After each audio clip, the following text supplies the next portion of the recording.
Hello, hello, hello. Welcome to Sunday in the Studio with Sandy. So glad you guys are here today. Today, I love this piece. Love, love, love. We're doing my anemone. I have a hard time saying that word. I don't know why. Anemone. And I'm probably saying it wrong. But anyway, I love these flowers. And they come in all different colors, pinks and purples and white, and just such a beautiful, simple flower to paint. The leaves, a little tricky, but I'm going to show you a cool trick on those. And I have a hair that's tickling my arm, so I have to get that off. Hi, I just saw a comment go by from Paula. Do you have a pattern packet for the 3 hydrangeas that used to sit by you? So those 3 hydrangeas, will you hand me that piece right there? So these 3 hydrangeas, which I love, the first time I taught these was at World of Color, which is a fantastic convention that David Vernon from Pampered Palette used to put on. And so I taught those here. This is water-soluble oils. I'm looking there and I need to look there. Hello. And I do plan to repaint these in acrylics and have a pattern packet for that. So yeah, I just haven't had time, but hopefully soon. So where was I?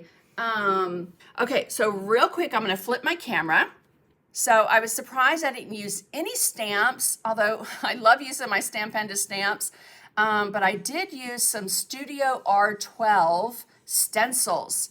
Now, a lot of y'all might not remember, or you do remember, but to put the two together, Studio R12, those are the 2 stencils I'm using today. So there's the link right there for you with the numbers. It's also in the e-packet, which is available on my website, of course. But Studio R12 is owned by Patricia Rawlinson. Patty Rawlinson owns Studio R12. She came out with it years ago, has amazing stencils and everything else. So make sure to check out her link. She does fantastic lives on her Facebook and her Instagram and YouTube. So make sure to go over and follow the Studio R12 page. Let them know I sent you, just so they know where you came from. And then the surface that I used today. This really nice round welcome sign plaque is from one of my favorite companies, cdwood.com, Chris Hoy, family-owned business, fantastic employees that are friends. I shouldn't say employees. They're family. Such a great company and great surfaces. So that's what I painted on here. As you can see, I did something on the background and then I was like, I'm going to paint it black and paint something else on it. So great surface, nice piece to paint on. All right. So cdwood.com. In addition to surfaces, she also carries, because she owns a scrapbook store, she carries a lot of my favorite stencil of all time is this Tim Holtz stencil. She carries that. I do as well. I'm very low on stock though. But because she has a scrapbook store, she carries a lot of different products. She also is a decoart distributor. So you want to make sure to check out her website, all right? And then follow them on Facebook and YouTube, and also on, I don't know if they have a YouTube. I should find out. But I know they have an Instagram, Cupboard Distributing. All righty, so let's move that out of the way. So those are the 3 giveaways. This is the last one of the 3. And again, Wednesday, I will draw those names and come on live, share that with you guys right here on my page. Okay. So let's move this out of the way so I can see it. Come over to our piece here, and I went ahead and base coated this surface just to save some time. I could spend all Sunday with you guys, but I know sometimes a 4-hour lesson's a little too long. So I base coated the entire thing with black. And of course, my go-to paint is my favorite company, decoart.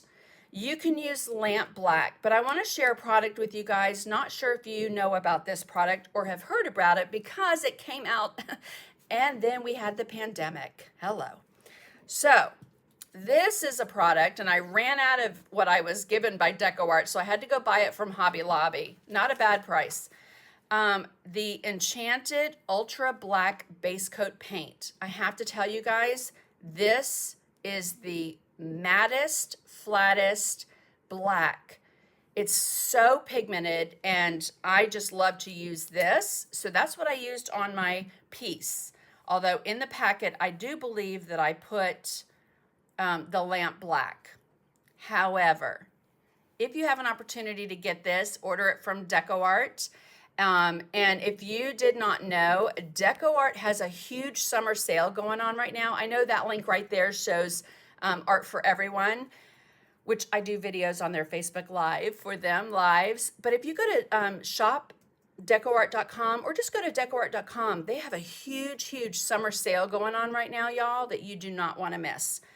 Okay, and I'm not saying that this is on sale. It's just don't miss out on that sale that they have going on right now because it's fantastic. The Ultra Matte, the Ultra Black Base Coat Paint is the blackest, flattest paint that you're going to find. I absolutely love this paint and this line, which has the iridescence and the shimmer enchanted line as well. Okay, so I painted that entire piece black, transferred my pattern on. And again, I usually use paper. You can cut right along. I tried to give the lines for my, my design where you could line it up. And of course, because it was too big, did the second part right here. I see my husband typing in the comments, so hopefully he's answering questions. Thank you, Carol. Thank you so much. I appreciate you posting that. Hi, Sheila. So good to see you on. All right, and then of course you want some white transfer paper. So decoart has a fantastic white transfer paper on their website. Now, when I painted this, again, I wasn't sure what else other than the design because I'm notorious for just starting to paint. However, on this piece, once I got it all black and it was dry, I took my general pencil, that's a white chalk pencil, and I kind of sketched out loosely where my flowers were going to go. And then after I got done with everything, I decided that I needed to dress it up a little bit. And instead of doing stencils and stamps and stuff in the background, I wanted it to be a little bit more, almost like when you have the numbers on your house. So, you know, kind of those signs. So I used Studio R12 or Patty Rawlinson stencils that I've had forever. In my directions, of course, I did it last, so I had to come back and paint my leaves. And I take my step-by-step pictures as I'm painting. So you'll notice that if you have the e-packet, and thank you guys so much. I had lots of orders yesterday and this morning, and I appreciate you guys getting that. It certainly helps with me being able to do this and share what I love with you guys. So again, thank you so much. So I came in about 3/8 of an inch and then 1/4 of an inch. And I'm going to show you the stencil real quick. So it's a little flimsy. So I want to show you the best thing to do once you get, and look at all the different options you have. There's little diamonds and dots and squares and kind of a, almost like a candy cane stripe, both of those. So what I wanted to do and show you, which can be a little tricky, is when you line it up and you measure it, it does help to have a T-square, okay? So if you have a T-square and you can line that up after you've measured it, and I went ahead and measured mine so you guys didn't have to sit here and watch me struggle with the measurements. So I just did little white lines, but notice how that's right up against that edge, and I know that my line is gonna be straight because I have to be honest with you guys, I just winged it and I drew lines and they were ugly and I painted over them with black. Isn't it amazing what paint can do? All right, so once I line those up, if you're unsure about where they are, what you can do is take your white chalk pencil and you can draw a line just like that with your white chalk pencil. Okay, and then you know, okay, do I need to straighten that? See, I do because my stencil moved a little. So I can come in here, make sure that my T-square's lined up, come over just a bit, make sure that that lines up, because once you line it up and you decide, I'm not really liking those lines, maybe I'll try one of the decorative lines instead. All right, and then same thing here. And kind of line that up. Ooh, that's kind of screechy, isn't it? And I know I shared this on my Bless Our Nest lesson. If you missed that, it's available on my YouTube channel. But I showed you that if you're unsure about adding a stencil, you can always put your stencil down, lay it in place, take your general white chalk pencil, which comes off beautifully, and you can decide if you like it or not. If not, take a wet brush and take it away if you don't like it. And oh my gosh, I think I got this one, I want to say 2007. I took a class with Angela Anderson at a convention, in a one-stroke convention in Florida, and she required a T-square, if I'm not mistaken. I don't know why I remember that. But I had never used one before, other than probably school. All right, so I have my first line, and I want to get out a stencil brush. Of course, you don't want to use a huge stencil brush. I'm using, this is a 1/2 inch. My go-to is a 5/8, have no clue where that is. And you also want a soft paper towel because we want to load up our stencil brush. You can see over there on the far right of the screen, I'm loading it up and I'm wiping it off. Now again, because this moves, let me just move it, see? You want to make sure that you hold on this side. This is held by the tape. And I'm going to go right over that leaf.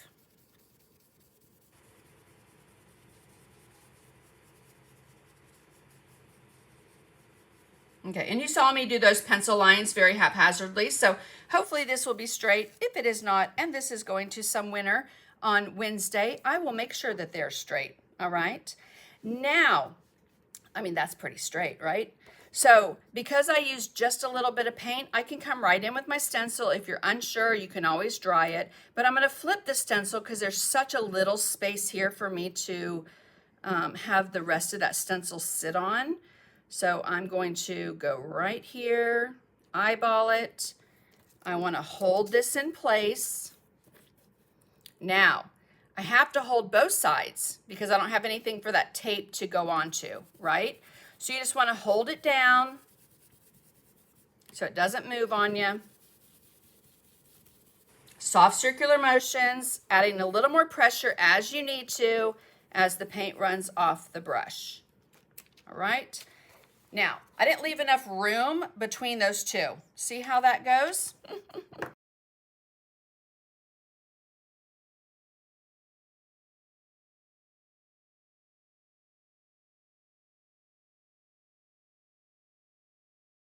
So, again, we'll do the same along the bottom, same along the top.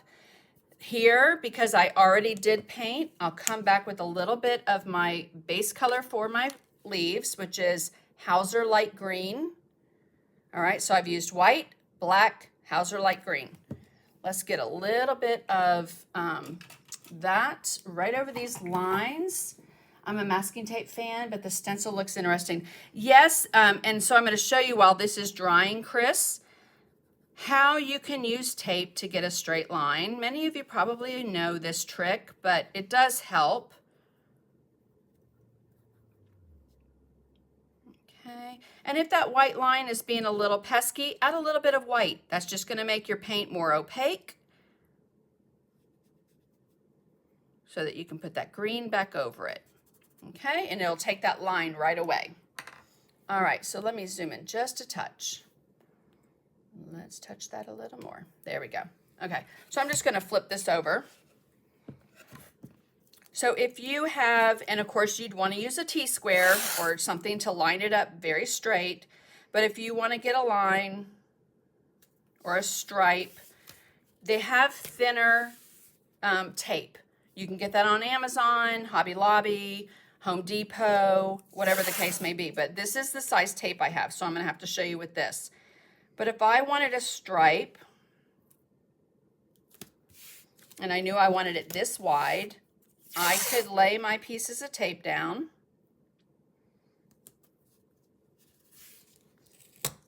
All right, kind of burnish them to make sure they're in place.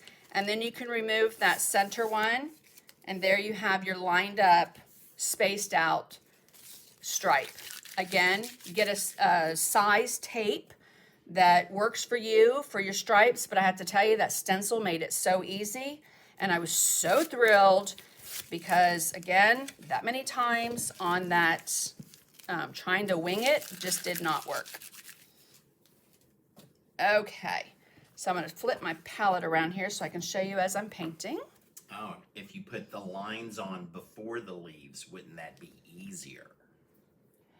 Absolutely, yes. However, because I didn't want this lesson to take 4 hours, but in the packet, yes, I do explain that I did the base coat, put on the line drawing, did the lines, and then started the painting, okay? So, but because, again, I didn't want to take too much time today, I went ahead and put and base coated everything in so that you guys could see it. Again, just kind of get that white line taken away. And you could stop just short, but see that little sliver right there? I don't want to, it's in the way. And things oftentimes that are in the way, I just tend to go over them.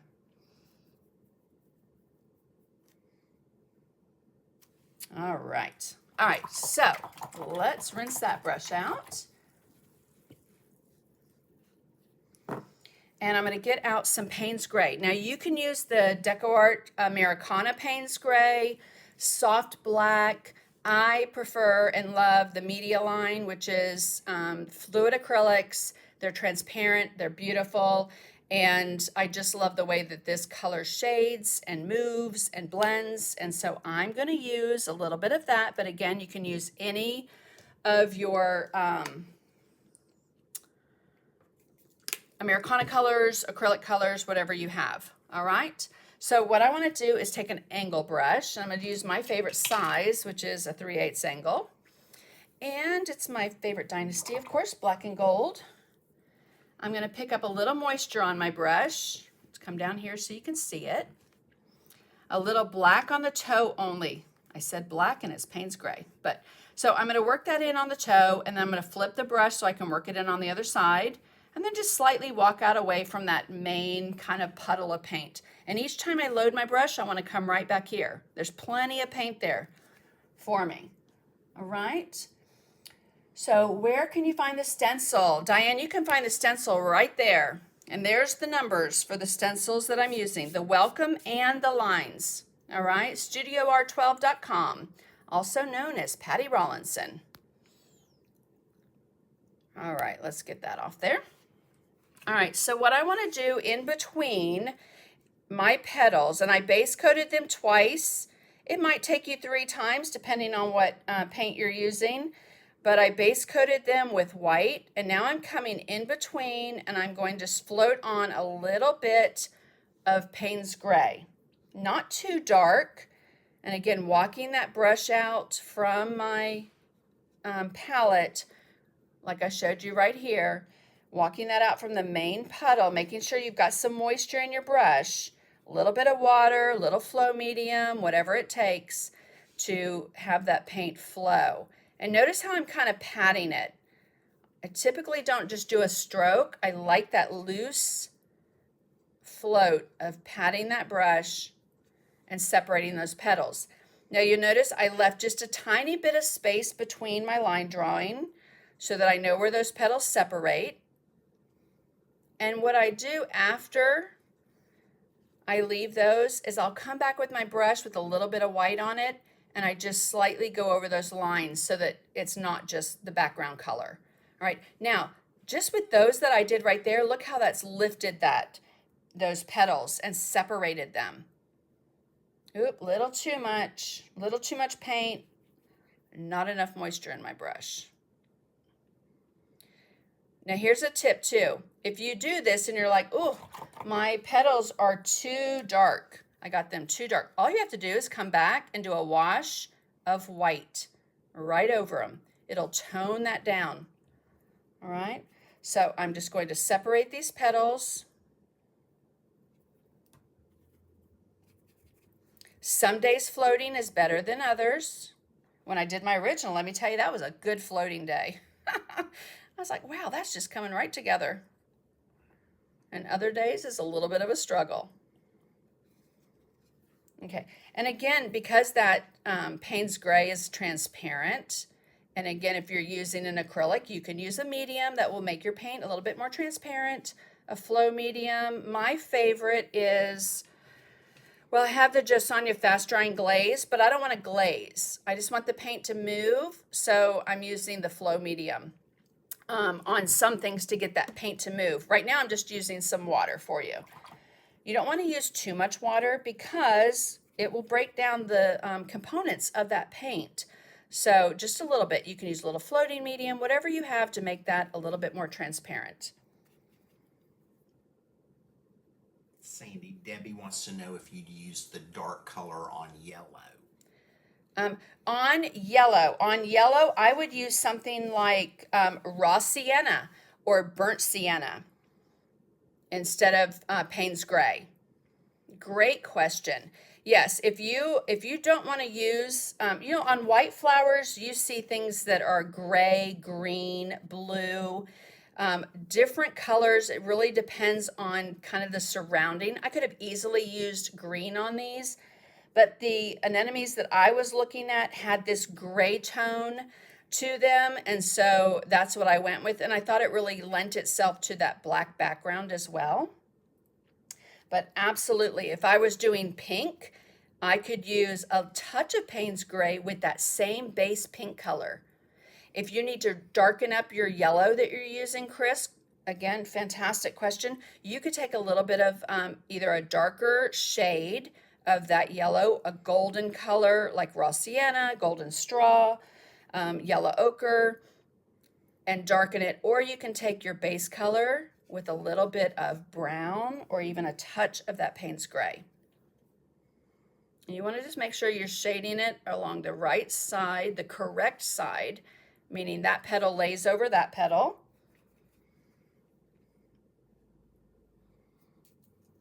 Okay. And don't forget, we've got 3 amazing giveaways. All you have to do is like, comment, share, and I will draw and do a live on Wednesday for those. Again, I'm using my 3/8 angle brush, Payne's Gray. Go right around those.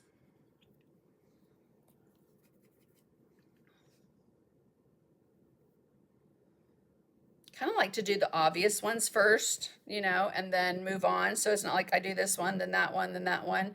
Just kind of skip around. Swipe it with your finger if you need to lighten that a little. But again, if you finish and you're like, it's a little on the dark side, a wash of white will work just fine. However, before you do that, I recommend that you hold it back and look at it. A lot of times, again, when you're looking at it up close, you think, oh, that's way too dark. When you hold it back, it's probably just great. Okay. I remember I took a class with an artist in 2013, and I remember like one phrase that she kept saying is don't be a wimpy floater or don't be a wimpy shader, and it really does make a huge, huge difference. If your lights and darks are too similar, you're just not going to get that separation. Okay, I mean, look at those just already, how they've separated and popped from each other. All right, so I need a little bit more. I see a petal I forgot. Oh, Peg, if you only knew the amount of bad floating days that I have. Floating takes practice. But I will say that the fluid acrylics by decoart make it so much easier. And I know that many of my artist friends will attest to that. So if you give me an amen in the comments about that, if you've used it and you love the way they move and float, color on, because again, they're transparent. So I don't get that heavy. It's easy to fix because they're so thin. Okay, I see right there I missed a little bit. And right there. All right, so, I mean, hello, look at that right there. Awesome, right? So I'm gonna leave those there for now, and we're gonna go ahead and take care of our leaves. So I'm gonna flip my palette around here and hopefully I can keep this in the shot for you guys. The surface is a little on the long side. Again, the base color is probably one of my favorite colors I found in 2020, having to use different greens and different colors because of the pandemic and the shortage on paint. However, hallelujah, they are coming back. Stores are being stocked, and Hauser Light Green kind of became my favorite green color. So that's my base, and I am going to get just a little bit of it out in case I need it. And then my go-to dark is Plantation Pine. Any dark green will work. If you don't have a green that's dark enough, add a little touch of purple or a little Payne's Gray to it. You could even add a little asphaltum, and it'll make it a nice dark green color. Okay, I know I need more than that. Hello. You have a question, babe? No? All right. I agree with you, Sandra. Welcome, welcome. I like to watch first two and then paint.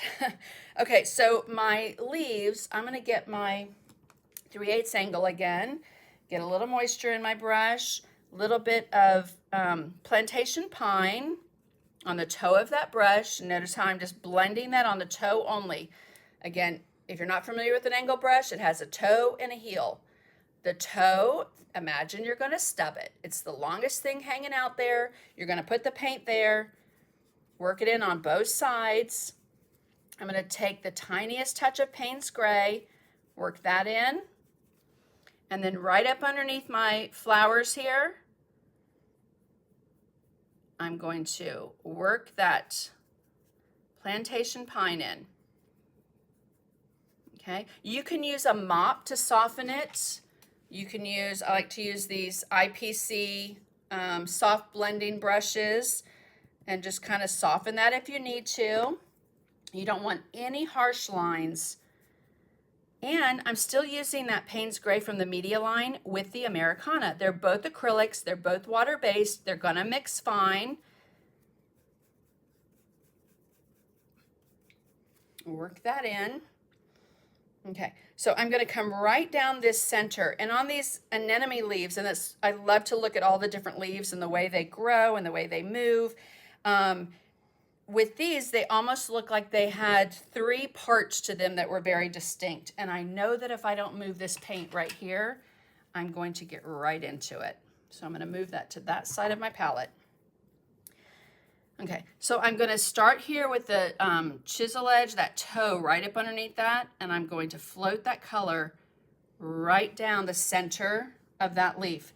Now notice I wasn't on the chisel edge, okay? So again, I'm going to float that right along that edge. Plantation Pine, little bit of Payne's Gray. Is Plantation Pine one of the colors they're discontinuing, or will that still be No, around? nope, still around. I think I probably would have had to have had a hissy fit. You would have heard if they had gotten rid of Plantation Pine. It's my favorite go-to dark green. Okay.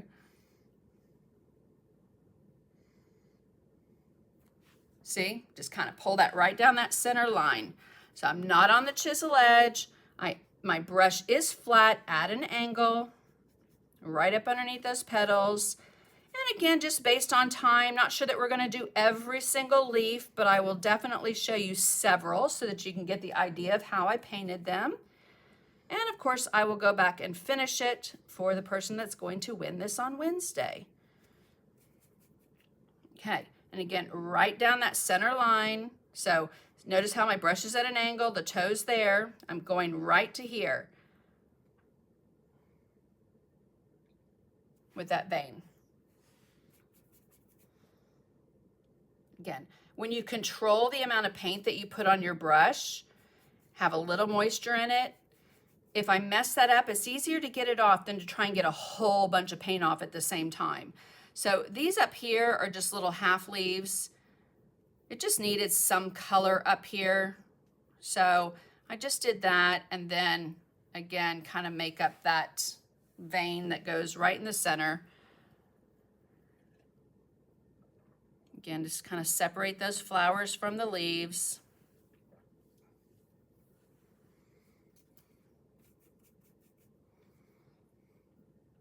Yep, I'm gonna go that way. Is it boring to sit here and watch me paint, honey? He's just looking at the computer so intently. Okay, so right over here, again, coming right up underneath that flower. And again, notice how I'm patting it. If I do this, that's when I tend to get that very straight line on the other side of my float. So, and because I did that right there, pulled it, I'm gonna take that and just kind of soften it out a little. Karen wants to know, after your initial float stroke, do you do a little, it seems like you do a little scrubby motion. Oh, good point. So let me turn this around. I'll give you guys whiplash. Okay, so on this leaf, I have, this is my center, all right? And this is the one that hangs down. So, and I'm gonna put one there as well.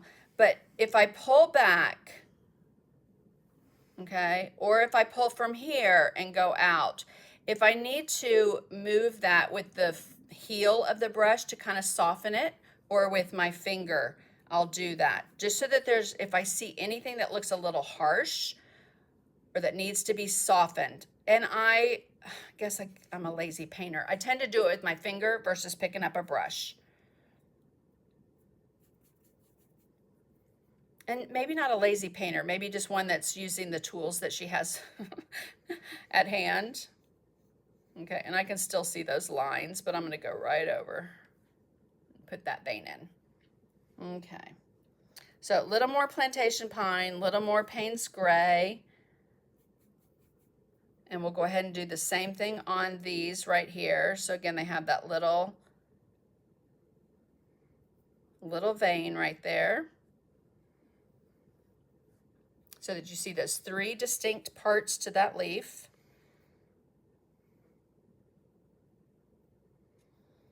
Notice again how I'm laying that brush. It's not on the chisel edge. Chisel edge is just going to give you a line. Coming on that flat of that brush, let me come up and see if it does it without messing up the focus. That one's a little thick. But see how that bleeds right there? So you get that line, and because I laid it at an angle flat, you get a little bit of that bleed, which is going to give you that really nice floated color.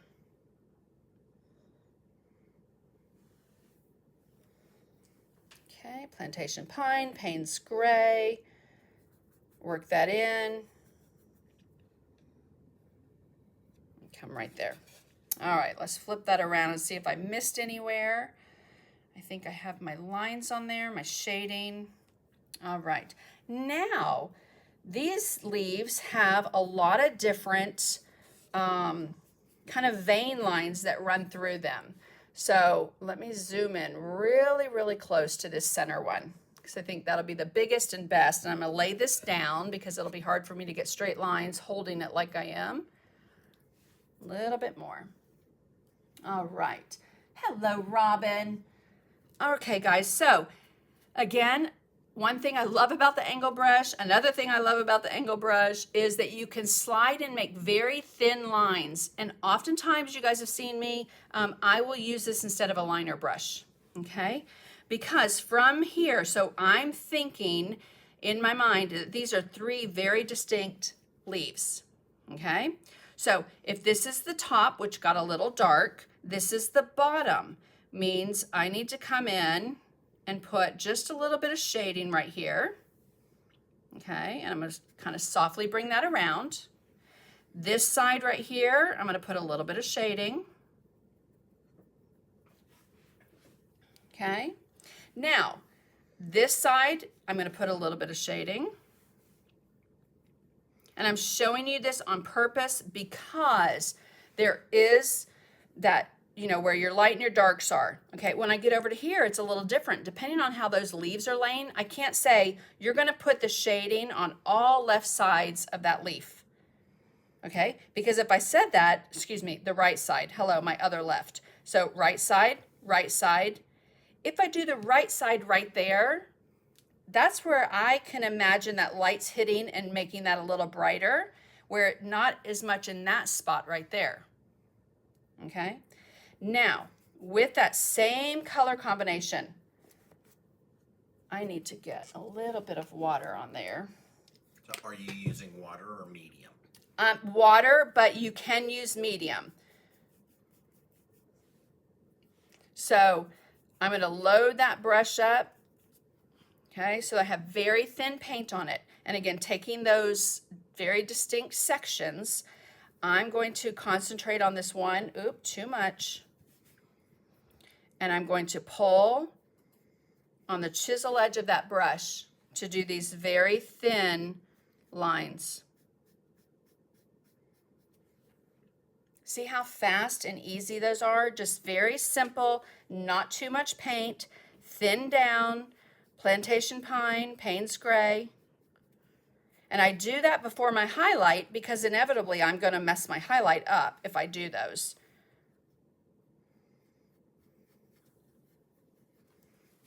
Okay.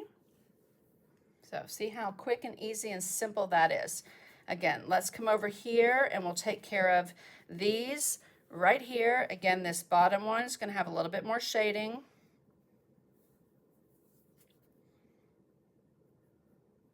Kind of like to go around that corner too.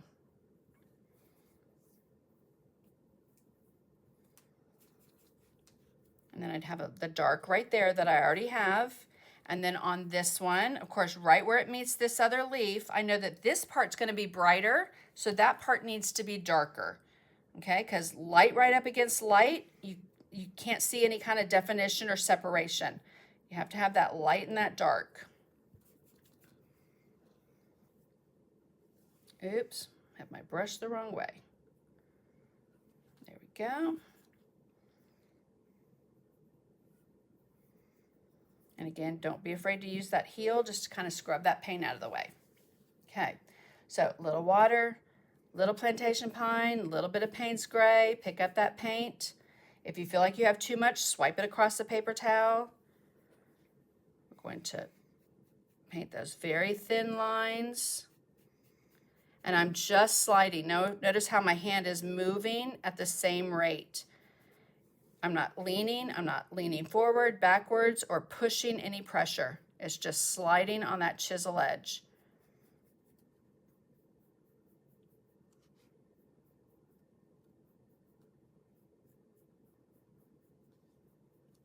Okay, just to get those lines. Those got a little dark, so I'm just going to kind of touch that, soften that out.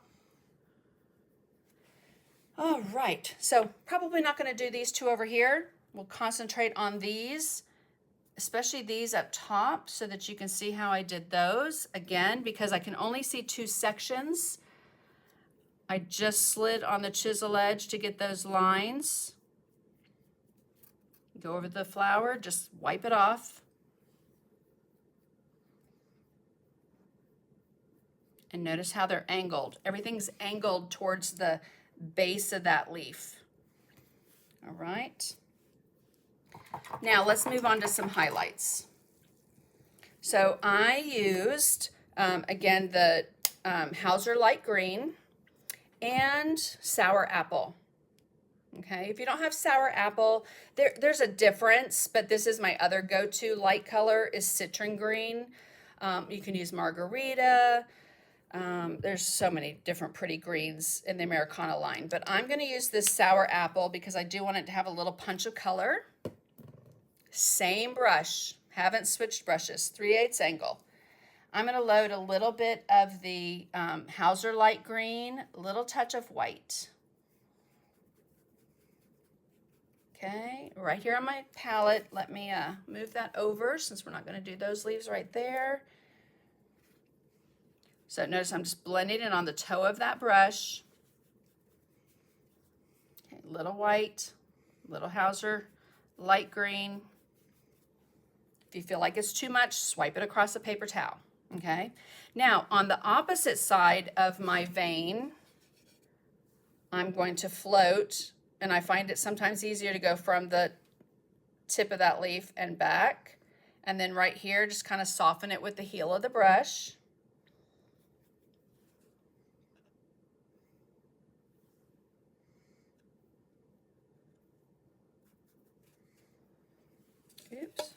turn that. It's all about how you angle that brush and how it's comfortable in your hand.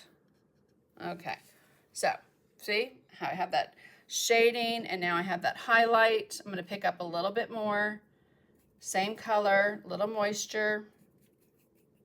And on this highlighted side, I'm going to start back here and I'm just going to lightly tap and float that light color on.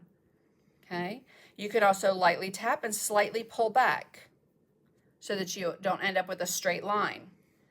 So same thing here. I'm going to lightly tap, use my heel to soften that out. Lightly tap it on.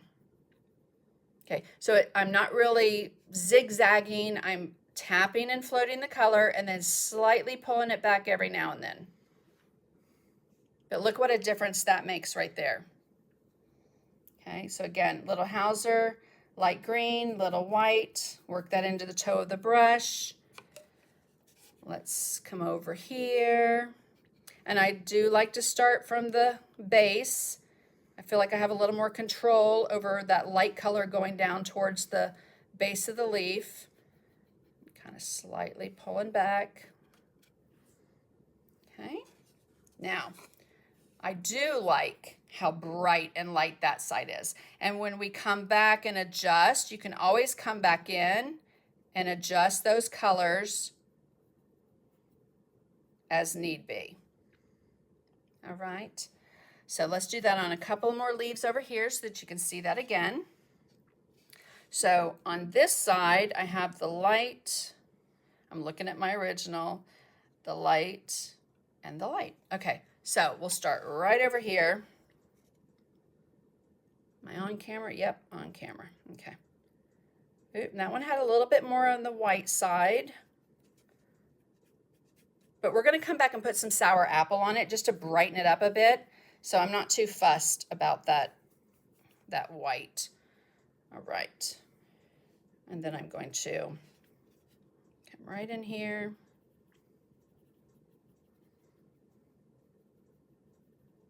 A little bit of that light color on. And my brush is dry, so I need a little bit more moisture in it. And then right along here. But see how when you start back here, you really can't see where I started. But if you've got a straight line or a harsh line right there, just take the heel of that brush, kind of soften it out. Whereas if I start here, I'm going to have a definite stop line. All right, so let's turn that around so that you can see it. Okay, just see how that brightens that leaf up. And then on the side of my vein, I'm going to have that highlight that comes back. Softly bring that into the center. Of course, it wouldn't be as bright here as it is here, so you want to make sure that you soften that out. Okay, but look how those are coming together compared to what we started with. Okay, just a base coat. So again, it's amazing what paint can do. That light and that dark, knowing where to put it, and how they work together to create shape, dimension, form, light and dark. Okay, so right down here, we'll start on that side. And that's why I wasn't too fussed and worried about those lines, because I knew my light color was going to go right over it. And fix that right up. Okay, I'm going to pull back slightly just there. And get over here to my palette. Okay. There. Again, kind of pull back. Use your finger to soften it, or the heel of that brush. And then from the tip back. And just kind of soften that. Okay. Oh, I love those leaves. I just think they're so pretty. And all the little finishing touches, they won't be done until I finish the centers of the flowers, because I'm going to dry brush some Bahama Blue on them, and it just brings them to life. But what I do want to do now is come back with a little bit of sour apple. I rinsed my brush out, picked up a little sour apple, a little white. a lot of people love those leaves. Oh, thank you. And I think super easy to paint. Do you guys think they're super easy to paint? This is the first time I've painted this type of leaf. But again, when I find a flower that I love to go and look at their centers and how their stamens are, and especially their leaves. Like poppies, I love to paint poppy leaves. Okay, so now I want to do in a couple of places, but not every. I want to brighten up this green just a little bit. My hair is shedding and it's tickling my arm. I just had to reach back and get that off. Okay, so, now let me hold that around. Sorry, I know my twisting is probably giving you guys whiplash, but look at the difference in brightness with that sour apple and a touch of white versus the citron or the Hauser green light. Okay, now the Hauser green light. Hauser light green is a little bit more heavily based in white compared to the sour apple. You have more of that green color. So when I did these, I wanted that punch of color, and I came back with that sour apple, touch of white, and just absolutely loved how that brightened them up, gave them a pop of color. And green and purple, I know they're very Mardi Gras colors, but they look and go so well together, right? Okay, now, same thing down the center vein, just to kind of brighten and liven that up again. A little bit of that green apple, a little touch of white.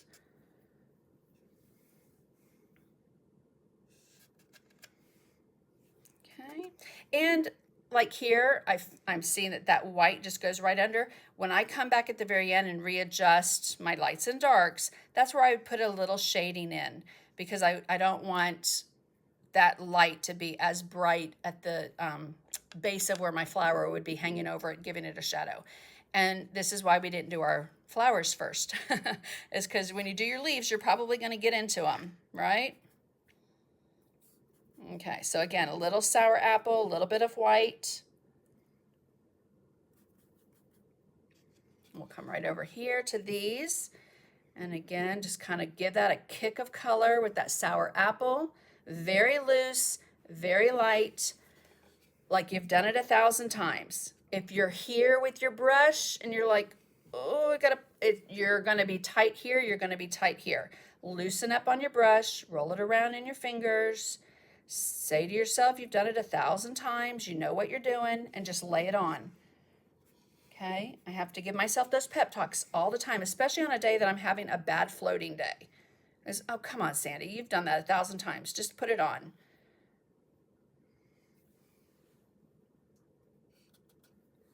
Okay, and then on that side of my highlighted line. And then we have one more right here. Let me pull that down just a little bit.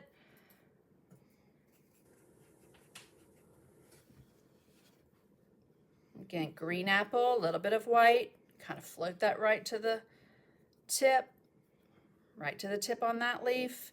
See that kind of straight line there? I can come back and pull some lines just to break that up. A little bit right there. Got to get to my palette. And then again, right down that center vein, kind of brighten that up. Oh, and I forgot to do that one. Hello. So that one right there. I'm going to turn it around. Okay. Because I want to do it that way. Alrighty, so let me pull that down so you can see. Look how pretty those have come out. All right, I do feel like my lines in my center of my leaves got a little dark compared to my original. That center one's pretty good, but on my original, let me just show you how faint those are. See how they kind of just go right into the background? If you feel like they're too dark and you want to tone them down, a wash of your base color. You just backtrack what you put on before. So I am going to pick up a little water, little Hauser light green, and I am just going to do a slight little wash on this one right here. Okay, so just right there in the center, just kind of subdues it a little bit. All right, now these leaves up here, I'll take a little bit of Hauser Light, a little bit of white. They have very little to them, okay? They do have a little highlight that I did there. Just kind of pull that right down into the center. This one has a little bit of a highlight right there, down into the center, okay? And then again, just slightly on those edges. And then this one I did on the left side. That one I did on the left side. Okay. So this is what I was talking about, wimpy floating, because those lost that float down the center. So this is a really good example to show you. See how this one just, there's no definition really. So I'm going to come back with that dark and just float that color on.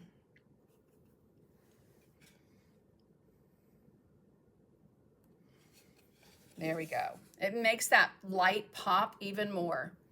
Okay, so there are our leaves. Let's move on to our flowers.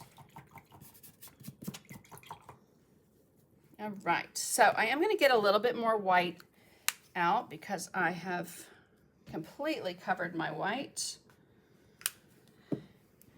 And I'm going to use that same brush, and anywhere that the petals fall, like along the leaves, like here, I am just going to touch those up just a little bit. Wipe off my brush, just kind of softly bring that back into the petal. And we're going to outline the petals as well, so it's not that big of a deal if it has a little green on it, but if you have too much, definitely start back with your white.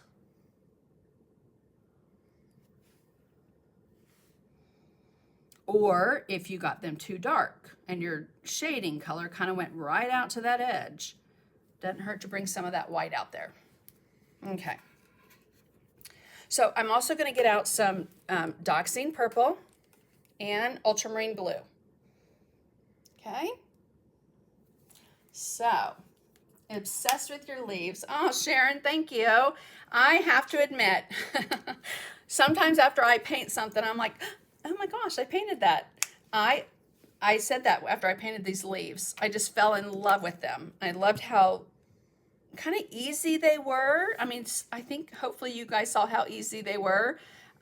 They just seem to work really well with the colors I used and very few little strokes. I smudged that right there, so I'm gonna clean that up. Alrighty, and this is another cool trick. If you come out too far and you're like, oh, I gotta clean up that leaf, or you make it too straight, you can come in with some black and just kind of slice it in right there let's go right here. Good learning, a little tip I can show you right now actually. So I'll take a little bit of that black and I can come right up in here, slide that toe up, come out, slide that toe up. See how you can regain that space? And instead of that leaf being straight, you can give it a little jagged edge. All right. So we'll rinse that out. I have Dioxazine purple, ultramarine blue. You can switch angle brushes if you want to. I'm going to use my 3/8 angle for the shading, but I do want to get these centers in first. So a flat brush, maybe a 6 or an 8, will work fine. I like to use an angle brush. So I'm going to show you both ways. And since we have 3 flowers, I'll be able to show you both ways, but I want to get a smaller angle brush here. Okay. So I'm going to show you the middle one with a flat brush. So with my number 8, I'm going to pick up some black paint. Need a little bit more black out. And I'm just going to, my brush doesn't have a lot of water in it. Okay, I wiped it off on my paper towel. And this flower kind of looks this direction. Now this matters because if I put a circle or an oval in this way, that's not really the way my petals are laying. So I want to make sure that I tap my oval in or my circle to fit the way that my flower is looking. Okay, now from here, you can tap on the chisel edge. My hand in the way, right in the way. And you might be like, why are you doing that first before you do the shading? Because I want to know exactly where my center is and how far it's going to come out.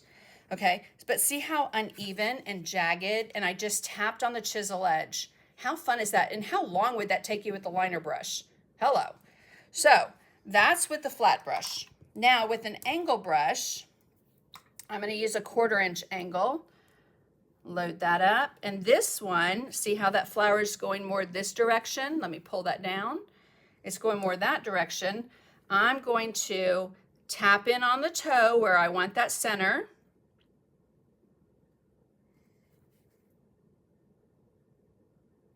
And then using the chisel edge, I'm just going to flatten my brush, tapping on the chisel edge of that brush. I'm going to do the same thing.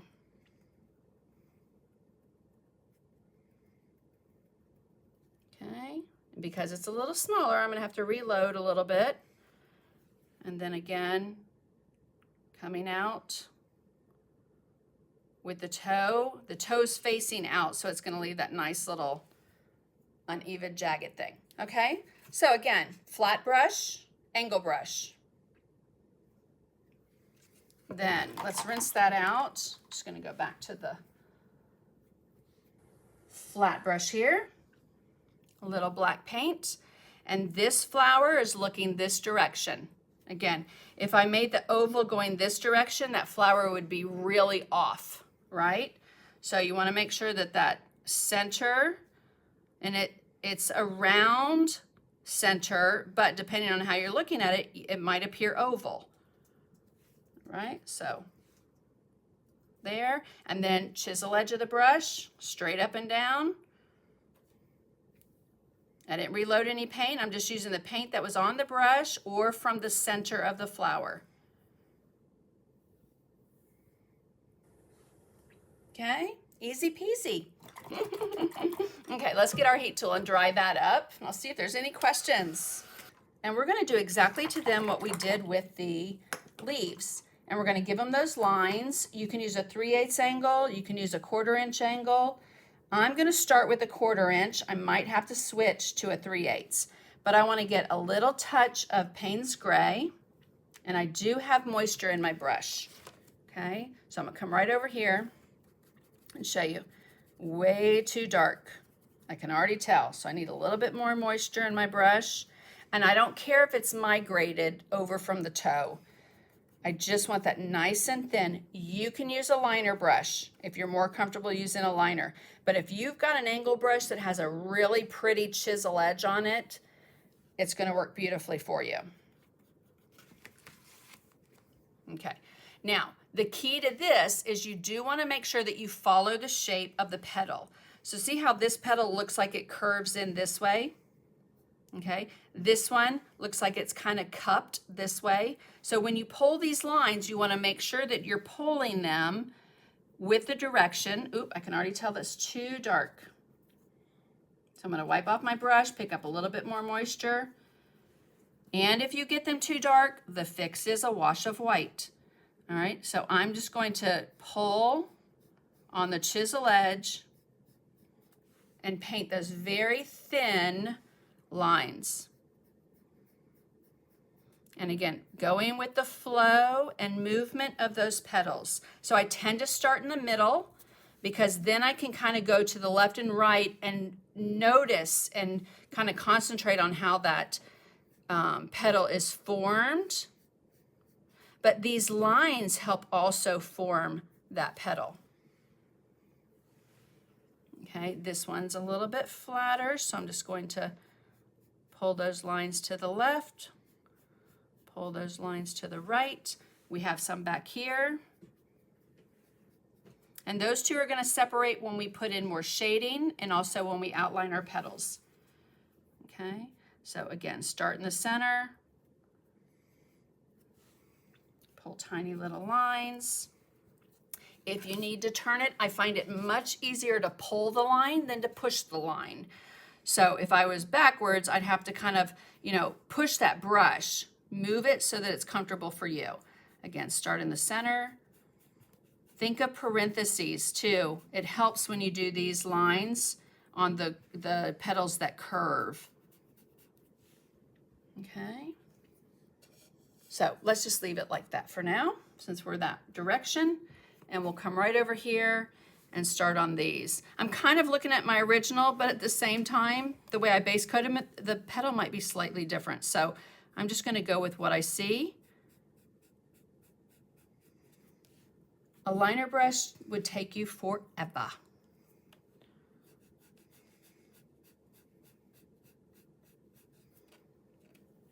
Okay, I do need to turn it because I'm gonna pull in the wrong direction. Just gonna pull these back ones. There we go. And then we'll turn it around. Okay, I'm gonna lay that down, pick up a little bit more moisture. If you find that your brush is dragging, a little bit more water, little tiny touch of paint. You can always do it on a scrap piece of paper before you start, just to make sure it's not gonna be too dark, but if it is, immediately touch it, add a little bit more moisture. And I'm using about the same amount. I mean, I probably have a touch more water than I do paint. I have the tiniest touch of paint. And then these, slightly curve them. And there, I got a little too faint. See how that one just is, eh. And it would be a little bit on the darker side because it's on that bottom side of that flower. Okay, just like that. Now let's go over to this one. And again, start in the middle. I'm using Payne's Gray, tiny touch of water.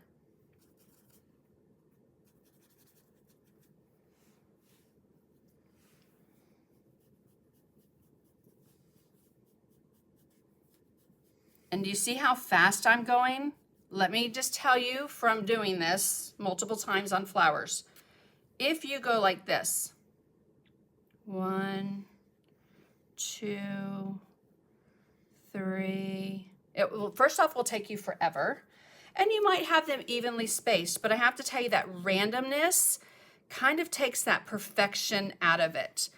And I love that.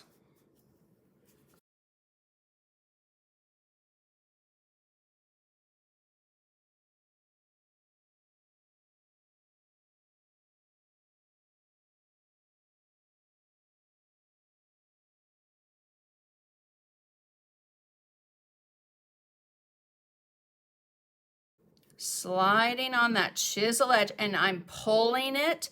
If you have your hand and your wrist anchored, you can't move. So try and be up, even if you need to support your wrist with your other hand or your pinky. That's going to help you pull those lines on those flower petals much easier. Again, going with the flow and shape of those petals. Is that a flat or angle? This is an angle. This is an angle. I'm using a 1/4 inch angle. A flat, I feel like I get a little heavy-handed. The angle, because the way it's angled, I can slide on it a lot easier, and especially the 1/4 inch, look how not thick that brush is. I mean, it's got a nice thin chisel edge. Okay, so a lot of things that I would do with a liner, I tend to do with an angle brush. Just like you saw me do with the stamens. All right, so there we have our lines on our petals. Super easy, right? Let's rinse that out. I'm gonna grab a drink of water and my 3/8 angle. Rinse that out. And so you might have some of this going on like I do for me rubbing on it. If you do, again, just come back with a little black, or you can take a wet brush and get rid of anything before you put on your word. So my 3/8 angle, I'm going to load dioxine purple. Little purple on the toe. Let me see if I can get my palette here so you can see. Okay, little purple on the toe, turn it over, work it in. And I did all of them with purple first, and then I'm like, it needs something. Pull it down a little bit. Pull this down? Yeah, thank you. All right. It seems the angle brush is the way to go on leaves and flowers. I like that a lot. I have to tell you, it's such a fantastic, versatile brush. I know many people are afraid of it. I have to be real honest too. I was always a flat brush girl. I could do just about anything with a flat brush. I still love a flat brush, but I love my angle brush. And if you don't know, Priscilla Hauser created this shape, this style brush, and it just makes a world of difference, I think, in your painting. Okay, Doxine purple on the toe. Again, just like my loose little floats, I'm gonna shimmy back and forth. A little bit more. And you can come out just a bit from that center and see, because I have a wash of that, it's not very heavy paint, it doesn't matter if I go over that black. So, toe is facing toward the center. I'm going to put on that Doxine purple. Moisture's in my brush. Some of these petals might have a little color to them, but not as much, because what you're seeing is the tip, just like you're seeing the tip here. So I wouldn't have as much color come out on this petal as I would this petal. All right. And again, just a tiny touch at the base of some of these back petals.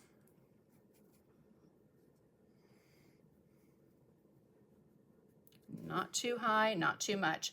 Doxine purple, a little bit of moisture. Toes facing down, and I'm doing a little shimmy with that brush to get a little bit of a loose float.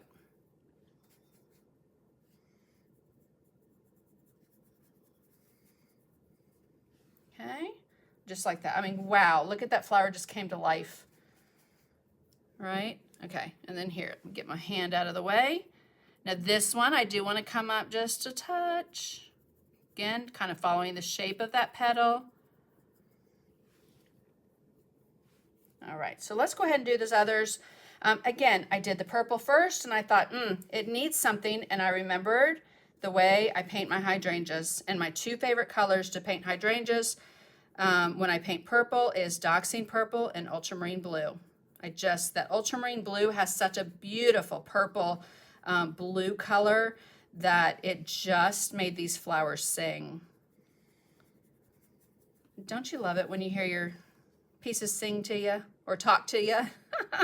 When you start talking back though, and I do talk back to mine all the time. Like, no, I'm not doing that. I have to say this too, because my husband's sitting right here, but a lot of times I'll come out and ask him and he'll tell me, and I'm like, no, I did it this way because, and no, but I know he's right. And even though he doesn't paint, he has an eye and he's able to tell me like, oh, maybe, add a little touch here and I'm done. I'm not doing anymore. However, I always come back and do it, don't I? I always come back and fix it because I know he's right. Sometimes I just want to be, I'm done with it. And that's where you just step away, come back to it another time, the next day, readdress it. And again, painting is supposed to be fun and joyful. And when I started loosening up in my painting style, I would say about, oh gosh, maybe 6-7 years ago, it really made a huge difference. Okay, Doxine purple.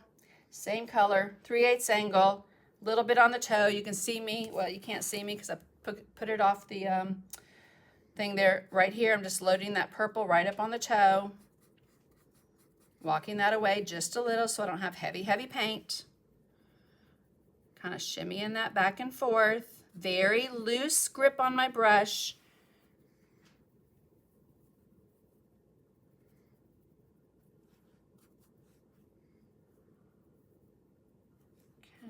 The base of these bigger petals, and then you can adjust and see if you need a little bit at those back petals, but again, not too high.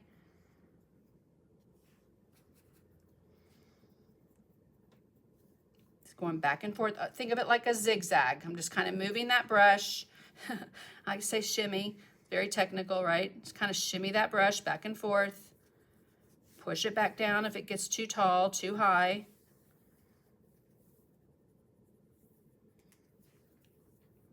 Okay.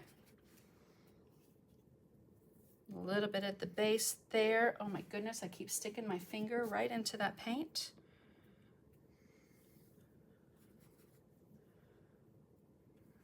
A little bit at the base there, not much.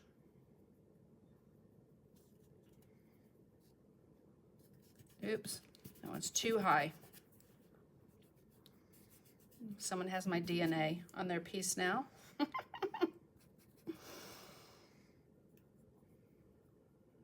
Okay, so got that purple on. Now let me pull that away so you can see. They're pretty. However, I just felt like they needed a punch of color. And that ultramarine blue, hopefully you'll agree. If you do, let me know what you think of that color added.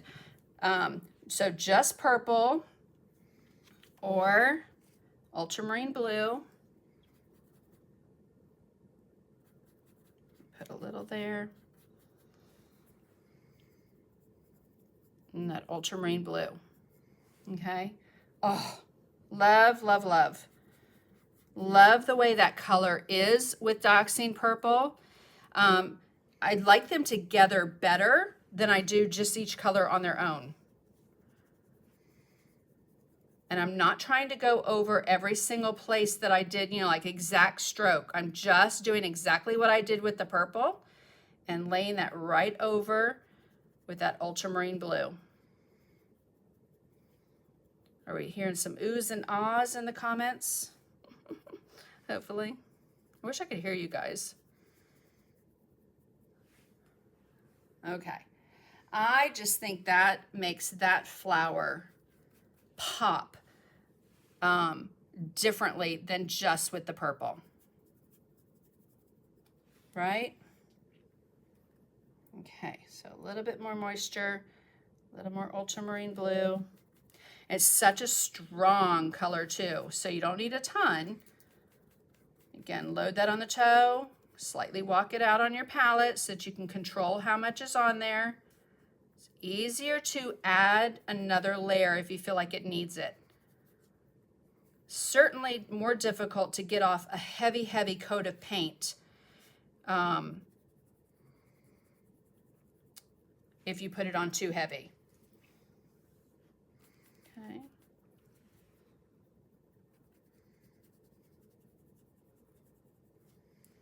And then again, it all comes together when we come back and outline those petals and put in a little more shading if we need it.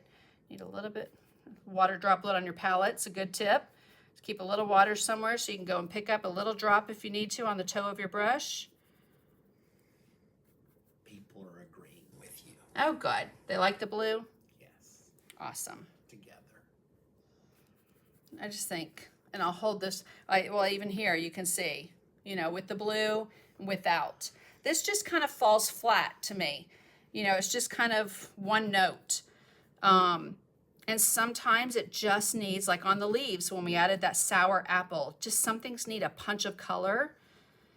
And so if you're looking at your piece or whatever piece you're painting and you're like, oh, it just needs something, think about that. Does it need a punch of color here or there? It just might be missing this, you know, what a difference that makes. Okay, so let's finish this last one.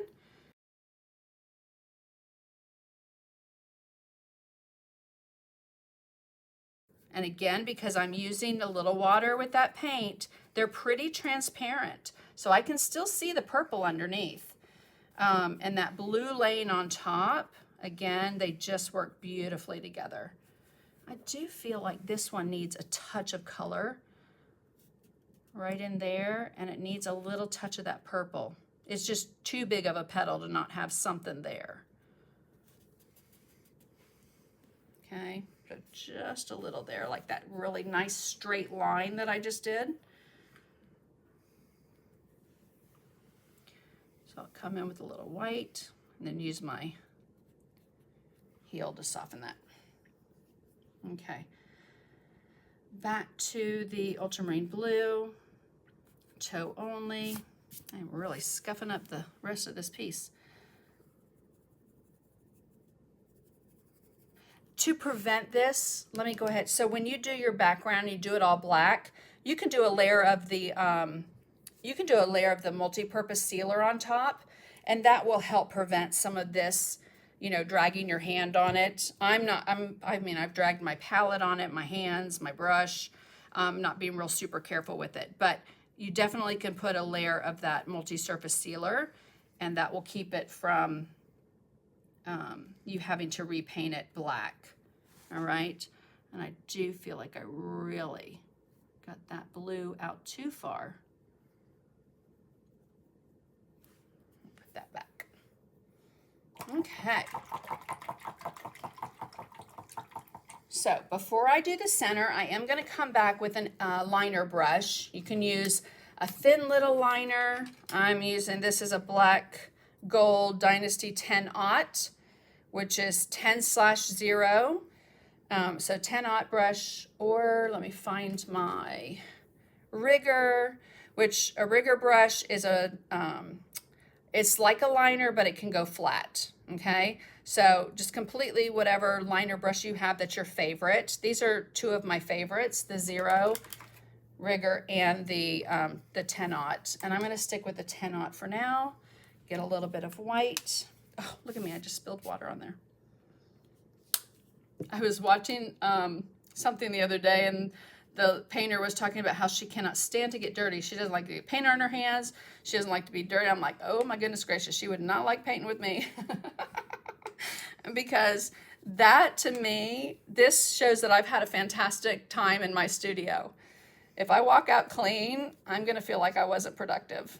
Okay. Carrie wants to know what would be better, surface sealer or matte medium? You know, either would work, but because I seal my surface with this, Carrie, you could go ahead and do that. And you can mix this with your paint too.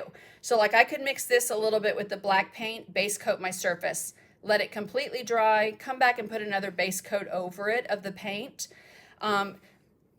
This is smooth, so I didn't sand it, but you definitely could sand it if you feel like you needed to, smooth it out a little. But I tend to grab that multi-purpose sealer. All right, so I'm going to take that liner brush, and here, let me get my hand out of the way and let me zoom in so you can really see this. And we'll pull this down. Okay, so I have that white paint, and I'm going to start at the tip very thin, and I'm going to push right there and give it a little bit of a lip on that petal. See how I took my finger and went like that? Now, that's why we're doing this now, because if I wait till I do the center, I'm gonna have to fix the center. So, again, in the e-packet, there's really close-ups of the flowers, and also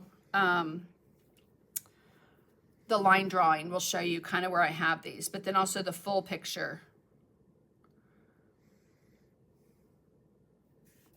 Okay, so again, it helps separate them. I wouldn't worry about the back ones. Kind of loosely outline those.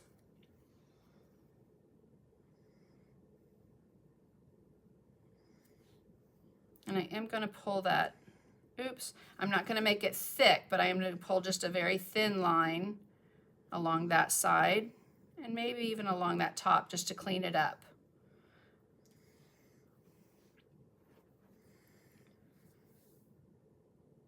Hello, do you see what I'm doing? Liner brushes don't like to work like this. They like to work upright. So I'm going to move that around because I want a nice thin little line right along the top here.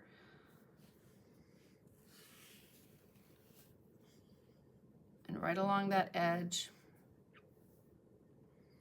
Where you want it to be a little on, like almost like it has a fold, you're going to put some pressure.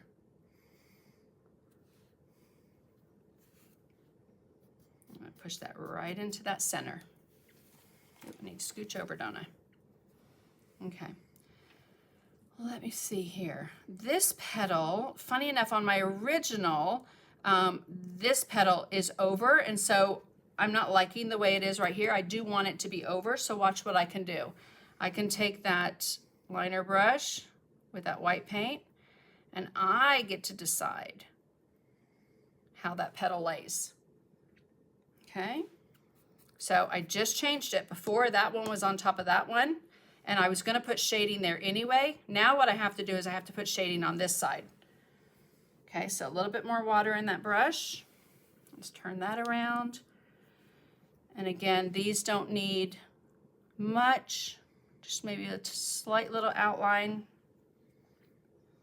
My water's black there, so I might have a little gray.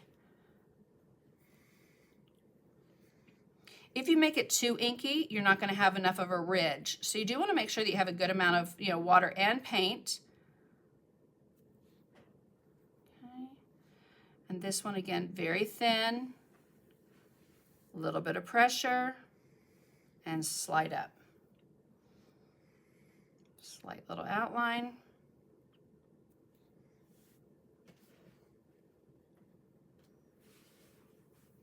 Now, if the edge of your petal is really, really white, you want to make sure that you put a shade, a shadow color on the other side, which we're going to do after we do the centers. Okay, just like that. Let's come over and put a little there. And that's, again, where that separation that I left, slight separation in my petals when I base coated them and put that shading, kind of gives you an idea where to put those as well. Okay, where that leaf color got into it, I can come right in there. And this one, this got a little misshaped right here, so let's fix that up. Make sure I'm on camera. My husband just stepped away a minute, so I'm not sure if I am, but okay. And then we'll pull that down. Little pressure. That one needs a little more pressure there. Okay. And then see how those, this is the one I messed up. So I am going to put a little bit more of a lip on that right there, just to separate it a little bit more. Okay. One last flower. Let's come over here.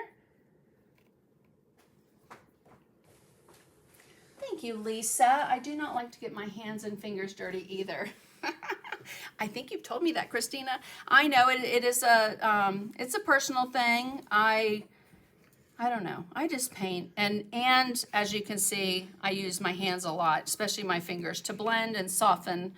So, all right. So we'll add a nice little outline there, a little more pressure there. And just like I said before, and Margene just recognize that tip that, if you're leaning back with your liner brush, it's very hard to get a nice thin line, so it does help to hold it up. My palette is so in the way. Let's move that. Okay, so I'm gonna pull that around, little pressure.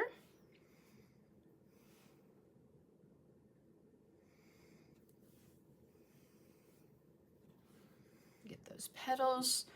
Let's see. Okay, that one's looking a little too symmetrical. See, I just took my finger and wiped it off. There you go. This one needs to be a little more pronounced.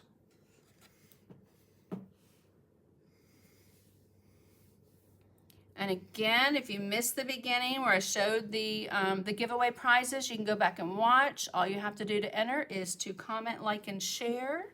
And I will put all the names into random generator and pick a winner and do a live Wednesday morning sometime on this page. Not sure what time. I have seminar classes this week. But I will definitely get on, share some information with you guys and the winners of those prizes. Okay. Oh, I completely missed a petal right there all together. There should be one right there.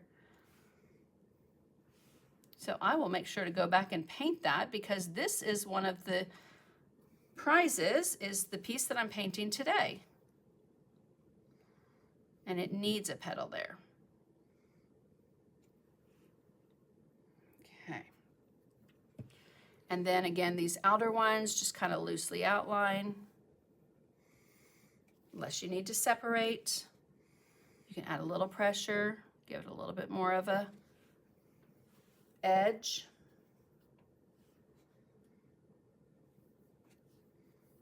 Oop, more water than paint there. See, nothing really came off. Okay, so got our petals outlined. Thank you, Carol. I love the colors too. All right, now let's come back to our centers. So I have that very circular center, which you can't see. I see it in my mind. And then I have those outer stamens, which are black, right? So what I'm gonna do now though, is I'm gonna pick up on that liner brush. I'm just gonna keep that same liner brush. And anywhere that like that pull in on the petal came in, I'm just going to disguise that. This is just a very inky black. And I'm randomly dotting as I go around. Okay, can you see those tiny little dots? So let me hold this up for a second and do that. So I'm pulling, let's get up there. I'm pulling and randomly dotting.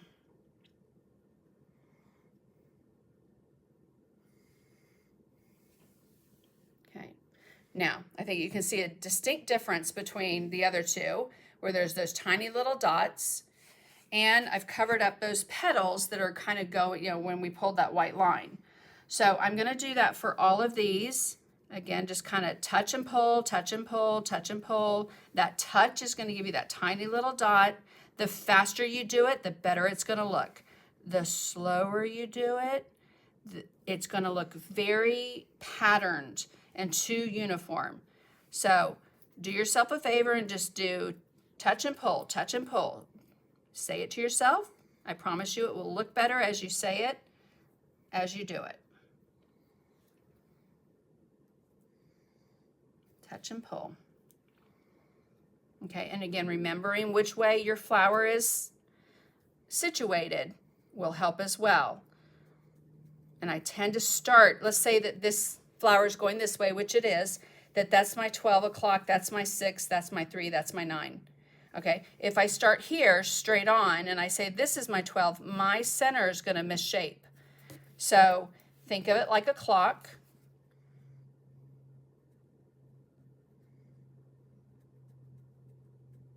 All right, let's hit that with the heat tool. We don't have much left on these, and then we will move on to our stenciling of our word. And I did a little ombre effect on that, which I thought was cool. So much you can do with stencils. All right, so now what I'm gonna do is I'm gonna come over to my, you have a couple choices. You can use a flat brush. I'm gonna use a Mezzaluna brush, but I'll show you both in case you don't have the Mezzaluna. Again, that 4-piece set is one of my giveaways this week. And I do have these on my website. You can also get brushes so many different places, and I'll link them in the description. I had them, and then when I went back to log in, they were gone. But jillybean.net, Tracy Moreau, Deb Antonick, Maureen Baker, Anne-Marie Oak all sell some Dynasty brushes. Not the whole line. I also have some on my website. And then you can also get some from the Brush Guys. And if you order from the Brush Guys, I have a coupon code for you that you can use, all lowercase, and you'll get a discount on your purchase from them using my code, SandyMC. Okay? I'll give you a second to write that down. Okay, that was a second. Okay, so this is a 4 flat and small Mezzaluna brush. So I'm going to show you with the flat first, and then you can decide which one you like best. All right? So before I do that, I think what will help you better, I did my center next, but I think what will help you better is for me to show you this step with a liner brush, little sour apple, little bit of white, is to define where your circle is going to be. Okay, like I said just a second ago, I can see my circle in my mind, but if you're thinking that just looks like a big black blob of paint, on the inside of that anemone, like I said, it's a hard flower to say. I should have looked up the pronunciation, right? The phonetics of it. So, okay.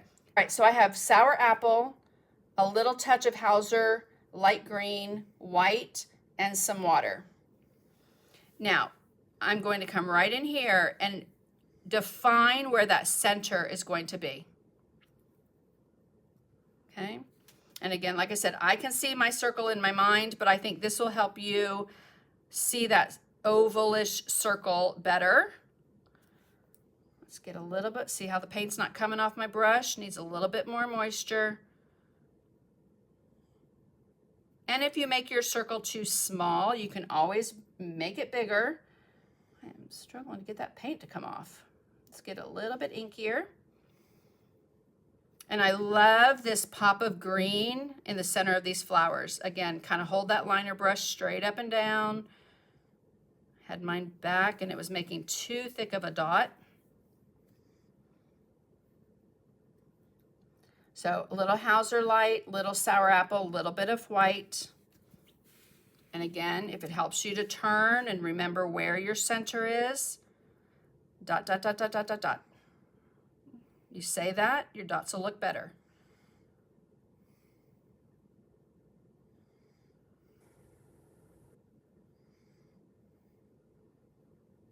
All righty. So let me hold that around. And I can already see that on this one and this one, I got a little heavy-handed with that brush being back. So just a touch of black, just kind of come right in here. Take some of that space back. And since I have the black on my brush, I'll pick up a little bit of white. Kind of tap that. I have water in my brush, and I'm just going to go ahead and highlight these little stamens right around there. Too much black in my brush. And just highlight these little stamens. See how random? Again, you're not trying to go over every single black dot you put. You'll have some that are dark, some that are light, some that are bright white or grayish.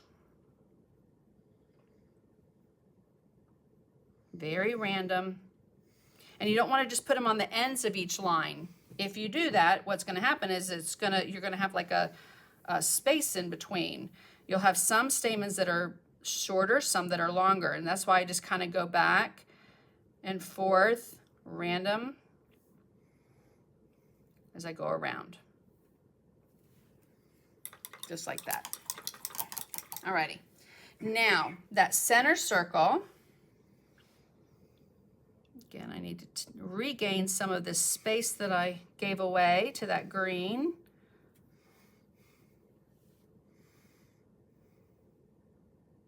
And let's hit that with the heat tool.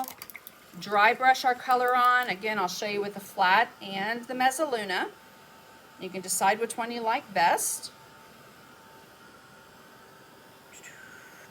You do want to move that heat tool around. You don't want to just leave it in one spot. All right. And then you also don't want to go straight with your paint to your piece, because if it's hot, guess what? It's going to grab that paint right off your brush. All right, so I'm using a 4 flat.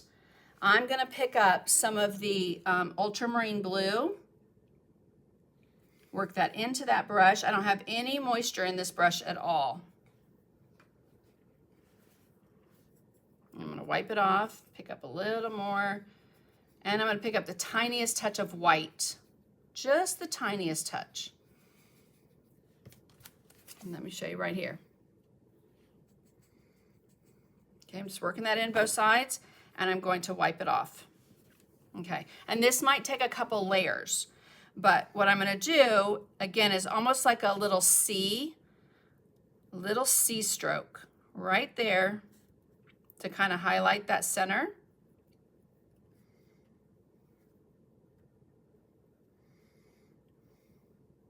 And dry brush that color on. Now we're going to come back and shade the base of these. centers, this black center, to make it stand out even more. And I do that after I highlight, because if I do it before, it's almost like a wasted effort, because I usually get too much of that highlight on. All right, so that's with the flat brush. And again, you'd want to layer another color. Another layer of that color on. But I'm going to show you how to use the Mezzaluna. Again, with that ultramarine blue, touch of white. Work that in. Dry it off. And I'm going to, I love this brush. Okay, and just kind of tap it right on. See how much more color you get come off that brush? But what makes this pop is, and I'm not seeing it. Oh, I'm gonna have to get my Bahama Blue. Yes, right there. I put it away. So my Bahama Blue, I'm gonna get that color out. And it's a really pretty light, where is it at? Right there. Light turquoisey blue color. Okay. Then I'm just going to load that brush up. I'm just going to use the Mezzaluna. Wipe that off. Come back. And highlight that even more. So I'm just kind of tapping it. It doesn't have a lot of paint on it, so I'm trying to scrub it off.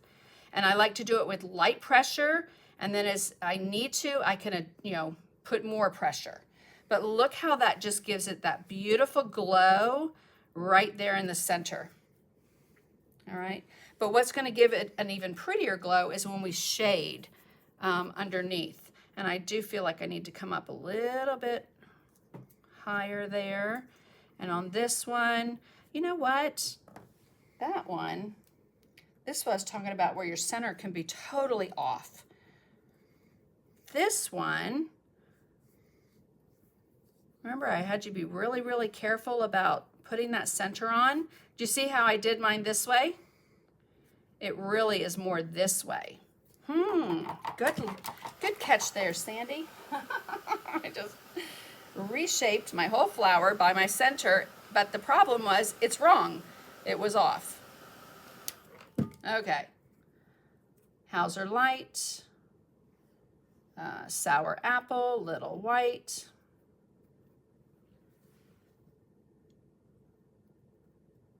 And I'm going to do more of a circle this way. Whereas before I had it kind of going, one, like that's my 12. And I really want this to be my 12. There we go. Seriously, that's one thing that can really throw off your flower is how you've put that center in.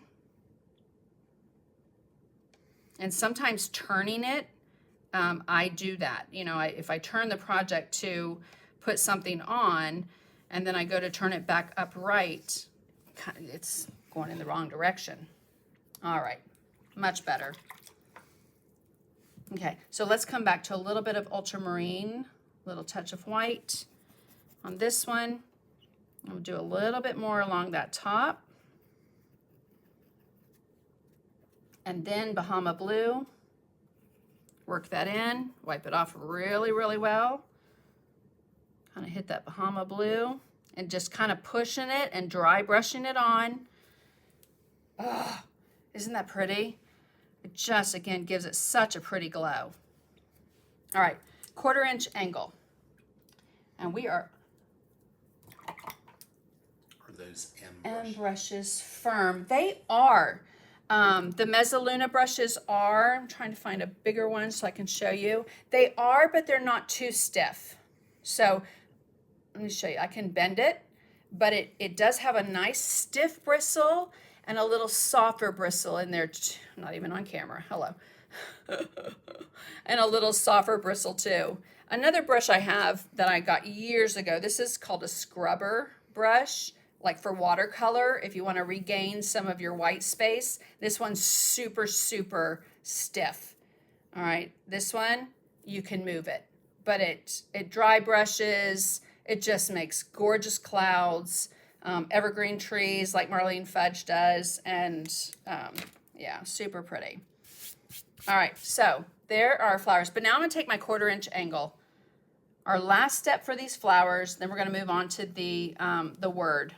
Okay, so a little bit of the Payne's Gray or black, and just right along the base of this center, I wanna float just a little bit of that color, not too much. Okay, see how that kind of grounds that right into that, hello, too much. If your paint migrates, you got to wash your brush out completely. Take up just a touch. I'm just going to float it right along the base of that. So I'm kind of doing a U stroke, but I'm not pulling it from left to right. I'm patting it. Okay, so after you do that, again, you might want to come back and add a little highlight, but I think that highlight, it's almost like a little button in the center of those flowers. Looks so pretty, don't you guys? Hopefully. All right, let me come out. All right, and I will fix this up for whoever wins this giveaway. Certainly fix up all this and the lines, but let's go on to our word real quick and let me show you how easy it is to create this ombre effect. So again, this is a Studio R12 stencil. It is Patricia Rawlinson, Creative Arts Lifestyle is also her website, but Studio R12, and so this one is the 1185 number, okay? I love to have a good welcome stencil. So let's get that right off. Okay, again, using your T-square so that you can line it up to make sure that it is centered and straight will do you very good to, let's see, that's 1 inch, and that's about 1.5 inches. Okay.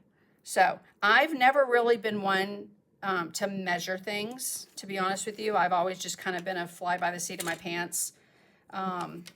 If it lines up, it lines up. And that's why I have 15,000 holes in my walls. Because I'll put a nail and I'm like, oh, no, it needs to go higher, it needs to go lower. So again, kind of line that up where you need it. Tape. You definitely want to tape it down. So I'm looking at my camera and I'm feeling like it's distorting my view. So let me hold this up real quick. Okay. So a little bit of painter's tape, hold it in place. I'm going to use, let's do 5/8 angle brush. Alrighty. So 5/8 Studio Pro angle brush, nice synthetic bristle on these. I'm going to start with white because of course when you're working on black, you want it to shine, you want it to be bright. You have to kind of put a barrier between them. And if I go with purple first, purple is just almost as dark as black. So I need that barrier. So white on my brush, and this is the trick with stenciling. Load it up, wipe it off. It's easier to add layers of color than it is to take all that paint that's seeped underneath out from underneath. All right, so I think I shifted.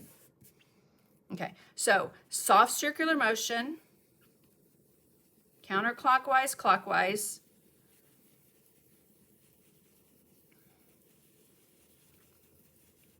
Again, kind of changing direction. That will help pick up any paint that builds up on the side of that stencil. And if you want this to be darker, like if I was just doing white, I would let this dry and then come back with a second layer. I'm just going to put this here to reassure that that's not moving. Okay, so you can kind of lift it up. That looks pretty good. I'm going to leave it. However, I do not like the look of stencils. I love a stencil, but I don't like the way it makes the letters look stenciled. So I come back with the liner brush. Peg wants to know if you can show exactly how much paint you loaded on that stencil brush to to be able to go all the way Okay, over. yes. Well, it's kind of hard because I wiped it off. So let me show you here, Peg, on my thing. I really loaded that brush up, swirled it around. I mean, look how I've got a pretty good amount on there. Come over to my paper towel, and I really like to wipe it off. And that did that whole stencil. And I'm going to do it again with the other colors. But when I finish a layer like this, I like to come in and finish off those letters. Again, I don't like the look of a stencil. So these are called bridges. They help the stencil not completely fall through. It gives you a letter. So let me get my glasses so I can see. Okay, so nice and inky, a little bit of paint on that liner brush.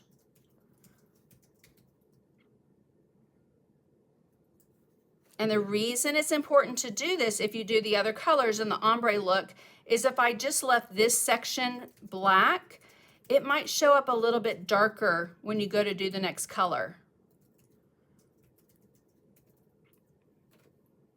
Okay, so, and we are going to have, you know, purple and blue and white on here. So if I get a little splotchy like that, I don't care. I just want to make sure that I cover in. I'm having a serious time getting that paint to come off my brush.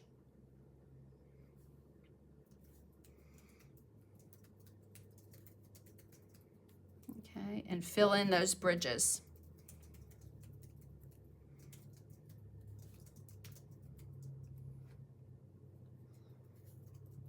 Nice and thin. Again, you wouldn't want heavy, heavy white because, of course, we dry brushed it with that stencil on. Since there's such little paint, consider it like you've dry brushed.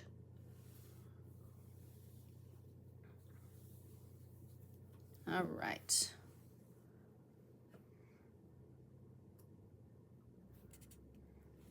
Okay, so filled those in. All righty. So I'm going to put that back down and pick up on my stencil brush, again, white. Let's come right back over here. I'm not picking up white. I'm going to move that here. I looked at the white and I said white. How about if I do that? Maybe you can see it better.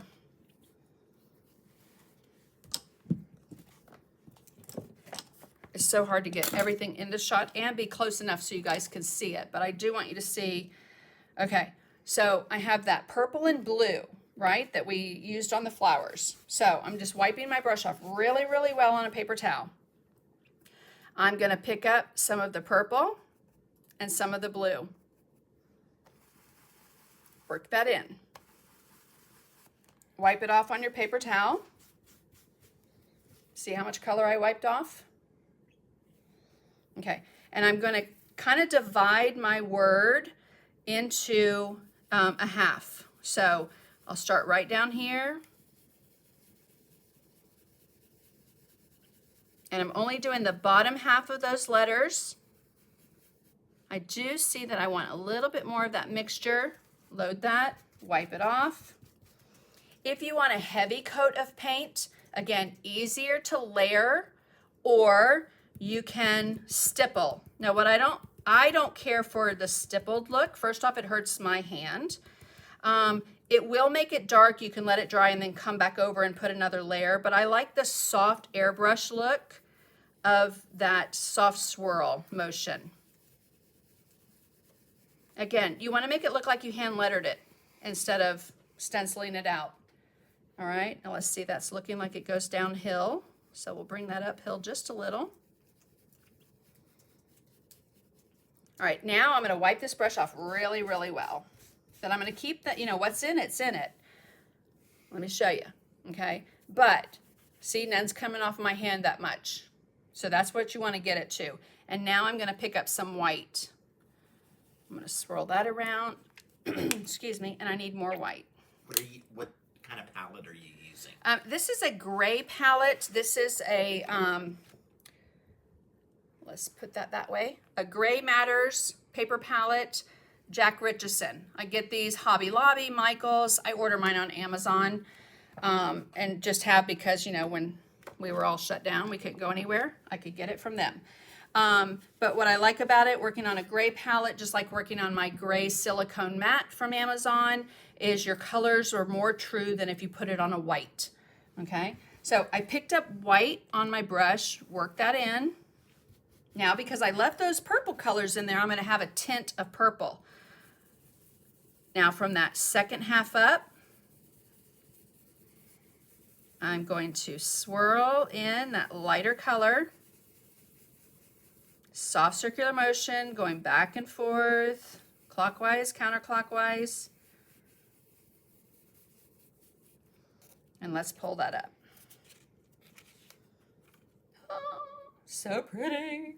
Okay, now because we filled in our bridges before, you don't have that big of a separation, but where you do, you definitely want to come in with that color. And since I used that purple and blue on a brush and then it had white, I have to make something similar to it. So wherever you swirled your brush around, that will, right here is where I swirled my white around with that purple and blue. I can come in and get a very similar coloring right there and fill in those bridges.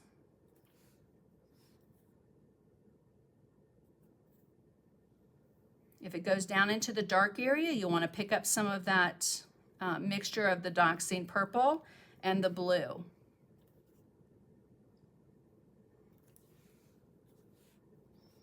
Ooh, my glasses are giving me a hard time today. Seriously considering LASIK. If you guys have had that, let me know in the comments what you think, because I'm thinking I might need to go that route. Okay. Again, down here it's a little darker, so I just picked up a little bit more purple, a little bit more blue on my brush. Just get that same coloring. Right in there. Pretty way to do it, huh? Just to, you know, instead of it just being one color. Get a little bit of that ombre effect going on. And it will tell on you. See, like on this W right down here, where you see that white spot, you just want to pop in a little bit of that darker color. All right, so let's move that out of the way.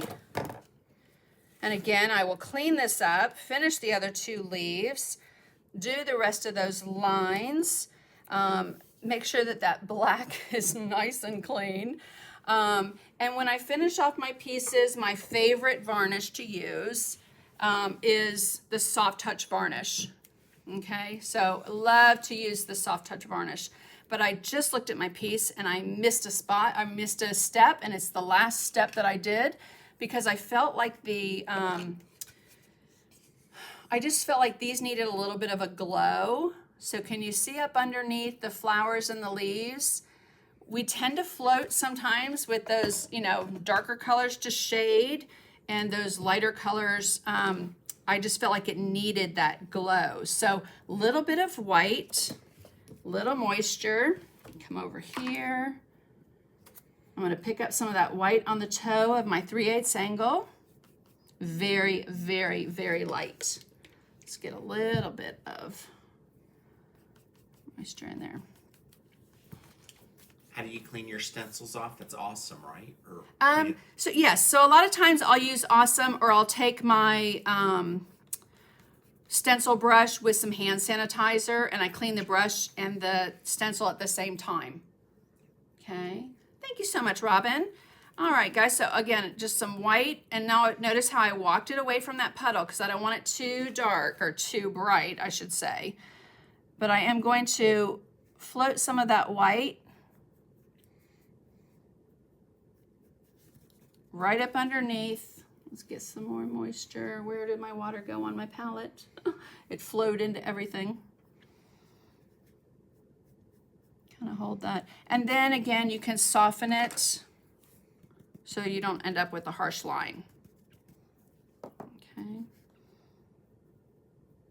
And if you feel like, you know, your paint's migrating too much, you can always switch to a 1/4 inch angle, a little bit smaller, like I feel like I probably should do because this one's putting too much paint out for me. Right up underneath these flowers, I added a little bit of a glow. Again, getting a really nice, not so nice line there. So we'll move that.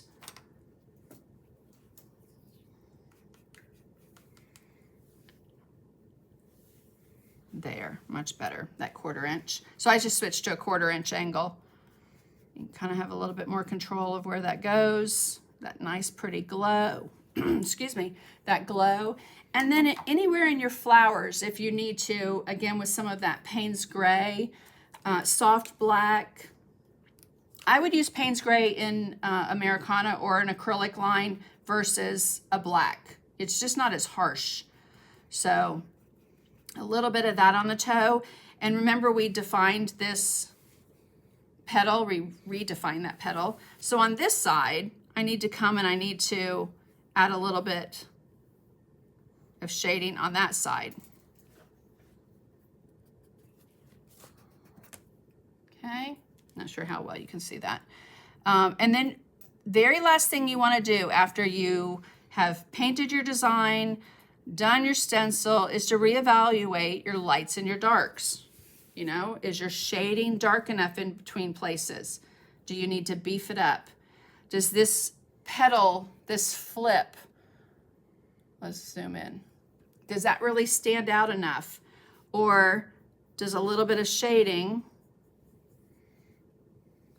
help that stand out a little bit more? Okay.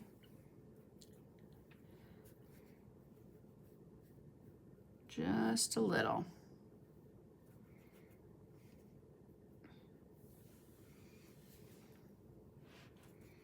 Just a little here and there. See, I mean, these just look like they're one big petal, so need to redefine.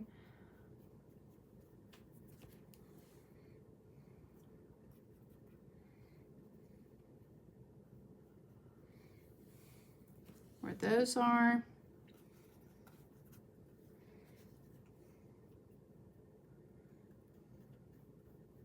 Oh, see that just, oh, that pop of dark color that again makes it stand out. That stuff excites me when I'm painting. I'm like, oh yes, that's what I need. That's what it needed.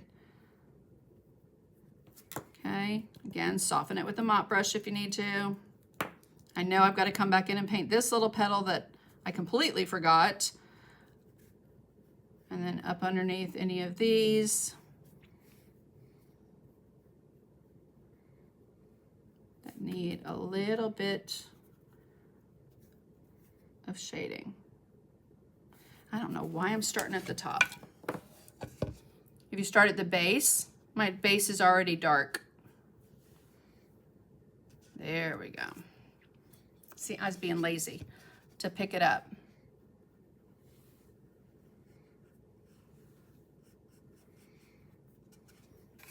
Just look how much better that, you know, defines those petals with a little bit of that shading. A little bit of floating of white.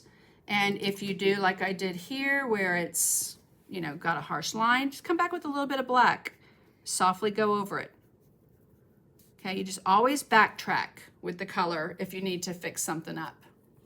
So let's zoom out, come back to my original here, which is always my favorite.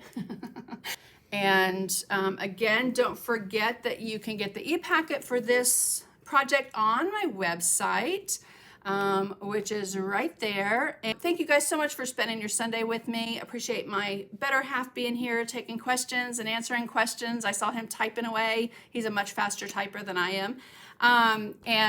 You guys get out those brushes, get out that paint, be creative this week. If you have any questions at all, drop them in the comments. I'll go back and watch those later. All right. Thanks you guys for being here. Appreciate you. Bye.